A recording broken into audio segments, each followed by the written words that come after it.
What's going on, Sigma males? This is Alex from Sigma Spirit. Welcome to my channel. Welcome to another video about being Sigma male. We're going to talk about the superpower. So in another video I talked about movies, and I talked about movies and how in these movies there was a superpower. What was the superpower? The superpower, I think, for Sigma males is the ability to have magnetic subcommunication and body language. So I wanted to get into this topic deeper.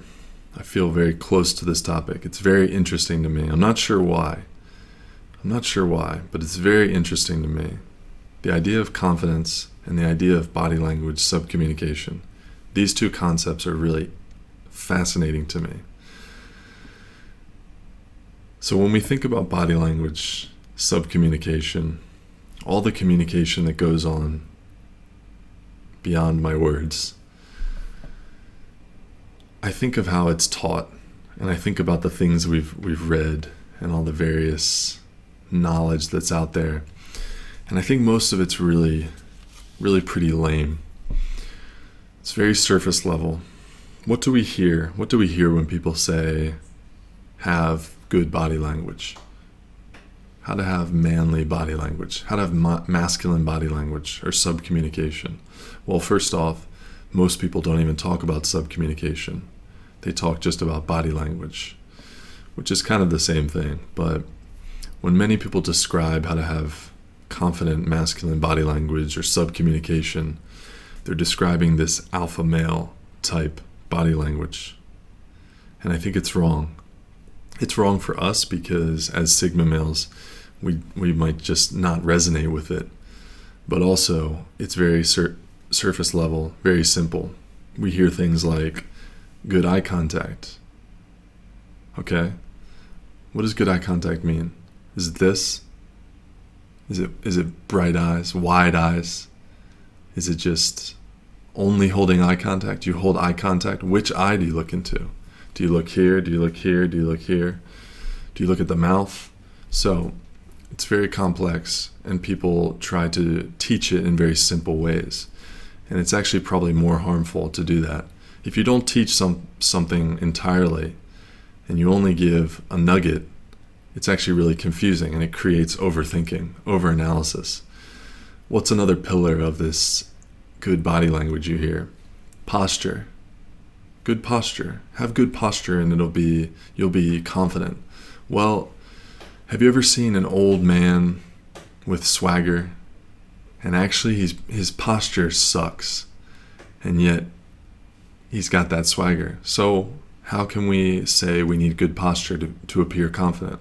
Well, again, in my opinion, it's just this boring surface level stuff that people are trying to teach, but honestly, they're not as deep or as intelligent to actually teach it. I think of Sean Connery in the Bond movies. And in most of the movies, he actually has this forward head posture. His head is very much forward. And if you think about surface level confidence training, teaching body language, keep your head up. Well, why then is Sean Connery's body language known to be some of the most confident masculine body language ever? Because it's much deeper than that. What else do we hear? So we've got posture, eye contact, taking up space. Take up space if you want to appear masculine, confident, to have good body language. Okay, that's very easy for that to be incongruent and taken in a weird way. So this is why I feel so called to talk about this concept, because I've spent years learning about it, years studying it. And I think this comes from being a Sigma male. It comes from that personality type, the INFJ. Not all Sigma males are INFJ, but that's my personality type. I'm a intuitive observer. So I'm always observing. I'm always taking in feedback. And I also grew up on movies, so that helped me really study body language. So why do I analyze this topic? Why do I teach it? It's important to me, and it's also my natural inclination. is to be very aware of this kind of stuff. I notice little things. I see things. And I can't unsee them.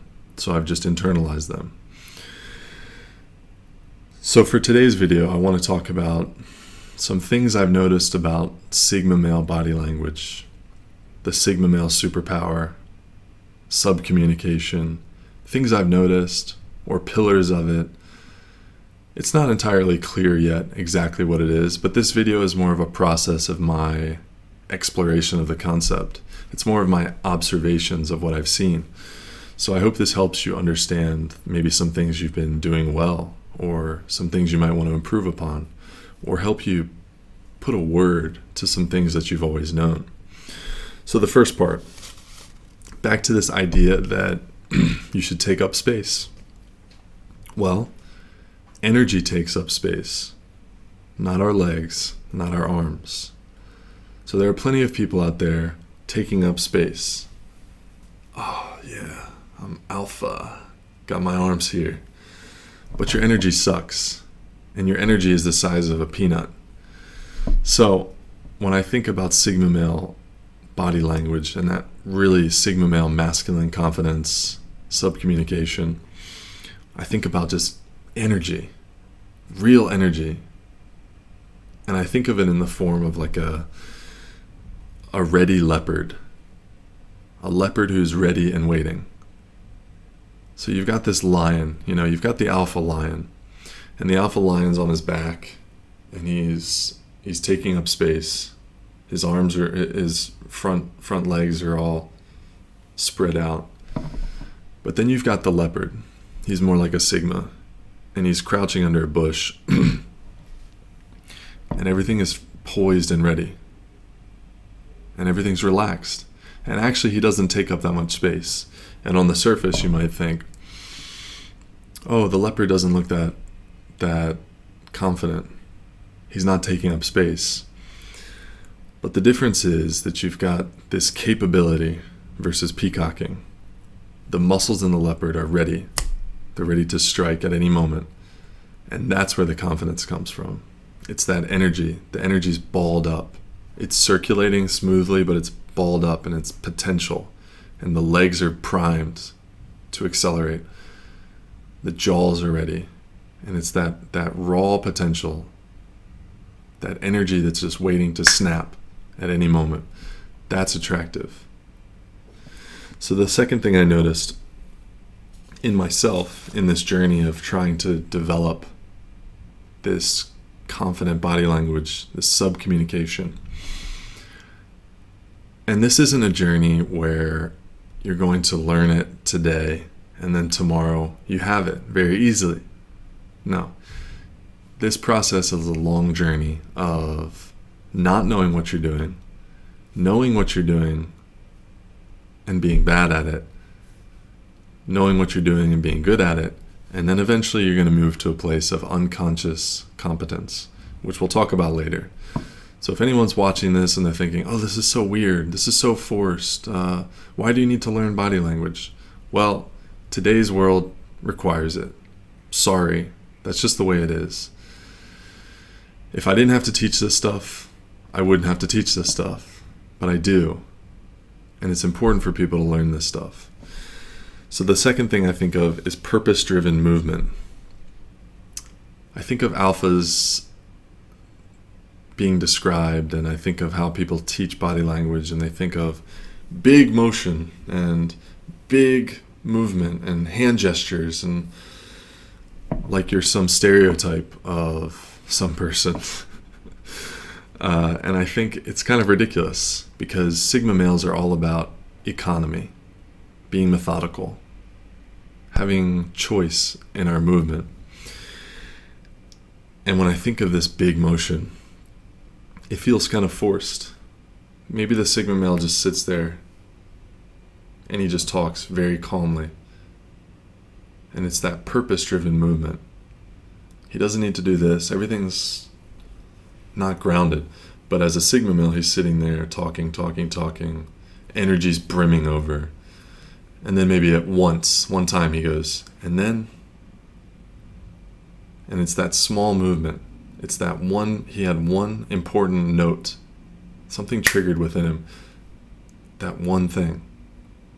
And because he's so sparse with different types of subcommunication, and he keeps things very relaxed, maybe it's that one thing. Now it has more power. It holds more power to be like, or whatever the subcommunication is. And I think of this in all of our emotions as Sigma males. I think of it in the way that I walk. Everything is moving forward. Legs and arms moving forward. Purpose. The masculine arrow moving forward. Focus. You don't need to look around. But when you do, it's very intentional. It's very purpose-driven. So the next thing I think of in my own life, something I've noticed, something I've tried to do, something I've pushed myself to do in order to learn this. And it's not something I do with my best friends or anything like that. I'm not trying to manipulate my friends. It's more of a challenge within myself to learn this stuff. I follow my clock. I exist by my own sense of urgency, not others. So barring any real emergency is different, okay? If there's a fire in the building, I'm not going to practice this just to see how I can handle the heat. But I like to think of it as like, you give people a pause for a few seconds, a few moments, in between the moment they expect you to react and when you actually react. So this is something I did for a long time. Now it's just who I am. I just hold a couple seconds of eye contact. The waitress comes to the table. What would you like? And then I fill in the silence with my order. And I noticed this recently while I was writing this script, trying to hash out the concept of this video. I was at Starbucks, and I noticed in Starbucks, typically when my coffee's ready, they'll yell my name. And I noticed that I actually wait like 4-5 seconds. Sometimes I never go get the coffee.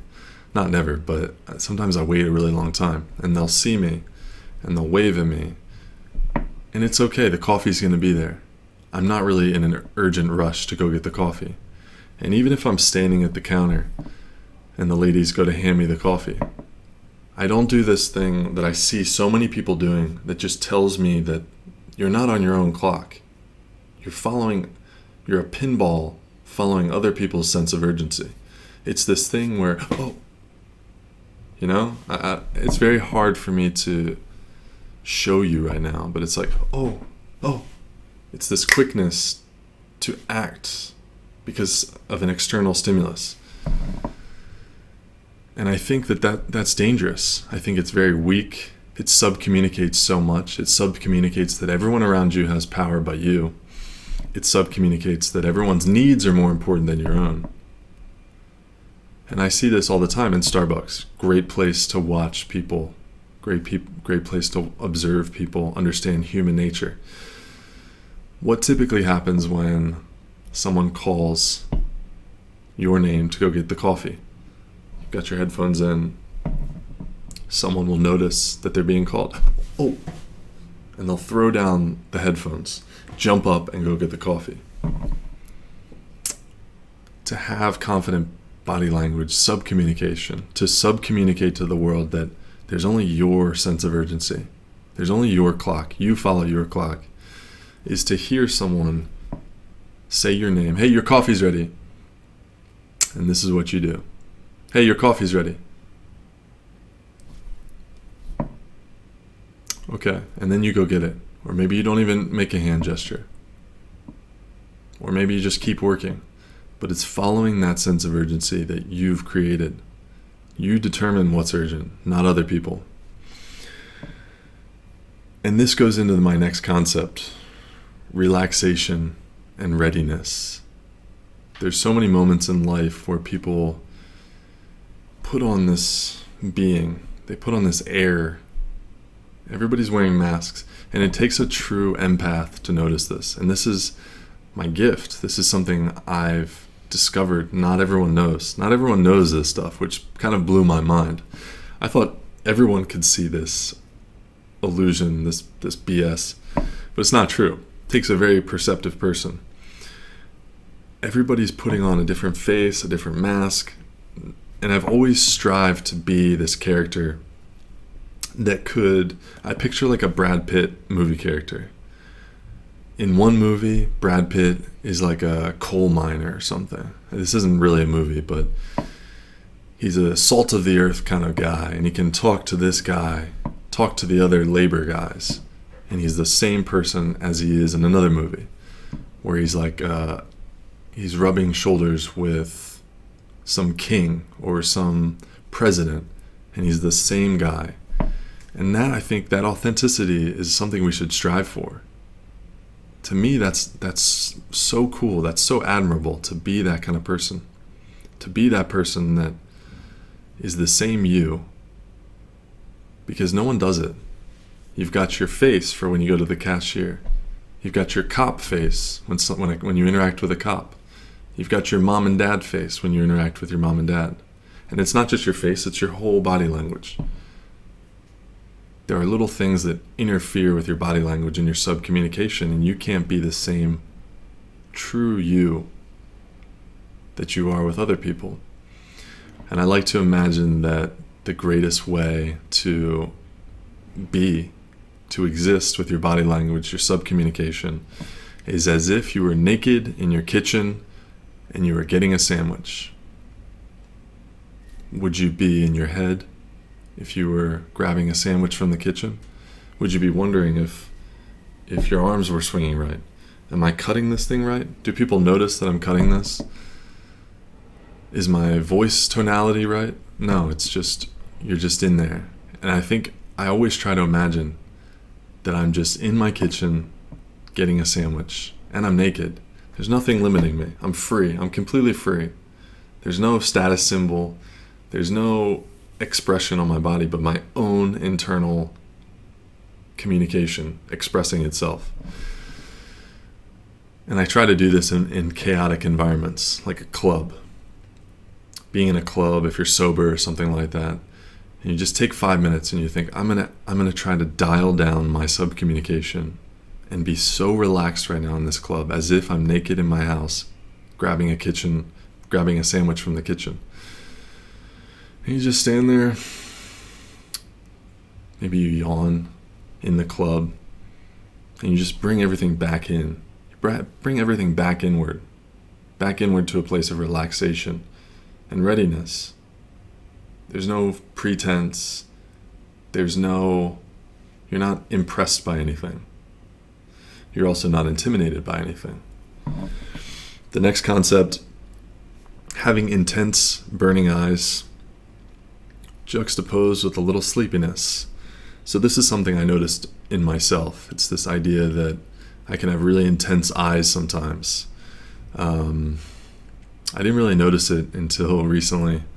Getting on camera, I think, makes me realize that my eyes are pretty soft, actually, on camera compared to real life. In real life, I'm very much like a grimacer. I'm very focused. I brood a lot. My mind is thinking a lot. And sometimes I'll express my emotions or something with my eyebrows. My favorite thing to do recently is to, when a girl stares at me, I give her sort of a weird eyebrow. And it's just a funny game I play, because I'm ultimately a troll. I'm a Sigma male, but I'm more of a troll than a Sigma male. But this sense of burning eyes, this intensity in your eyes, separates you from the masses. So many people out there right now, their eyes look like cows' eyes.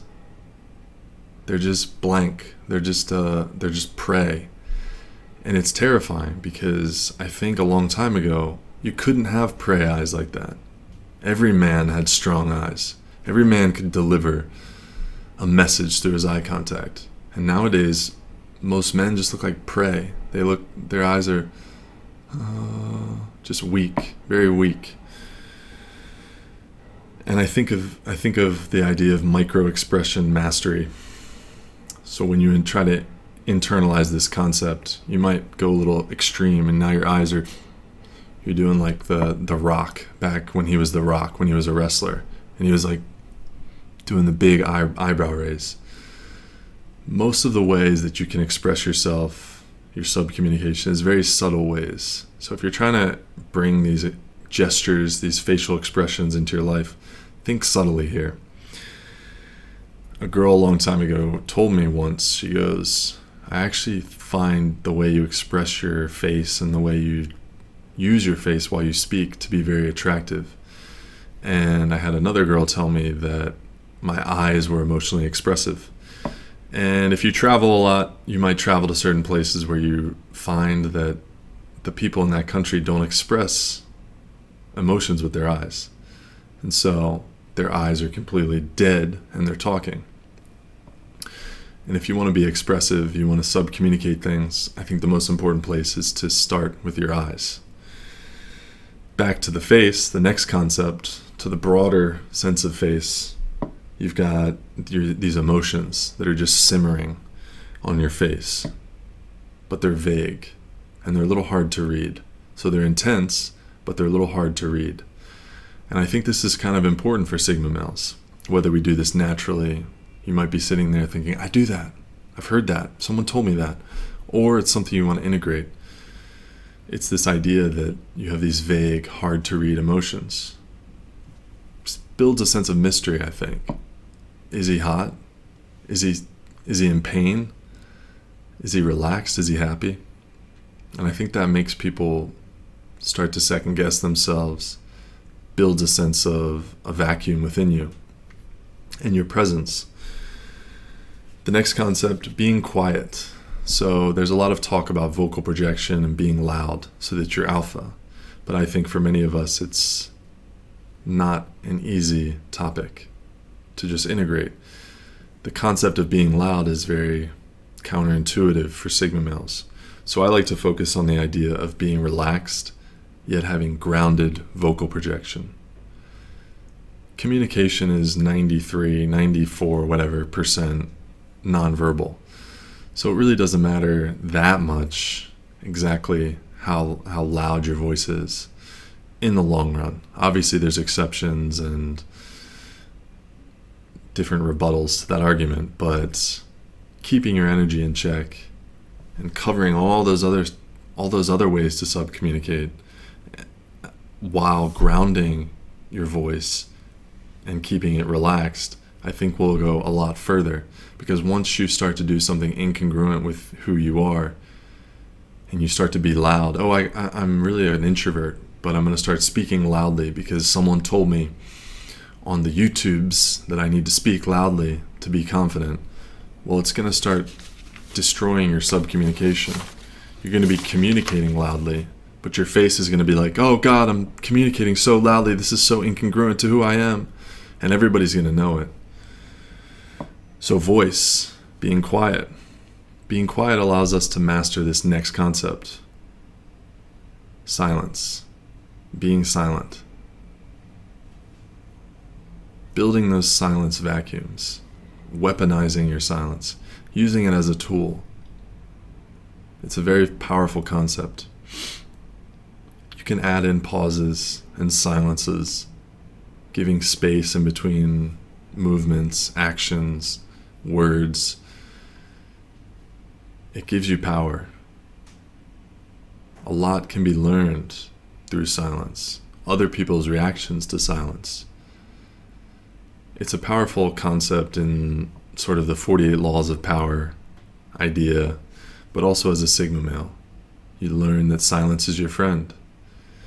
The next concept, sort of an overarching idea. All of this eventually reaches a place of unconscious competence. Things are subtle. Nothing's forced. You become this person who's slow, quiet, and you become like this burning ember. You're not a crazy fire.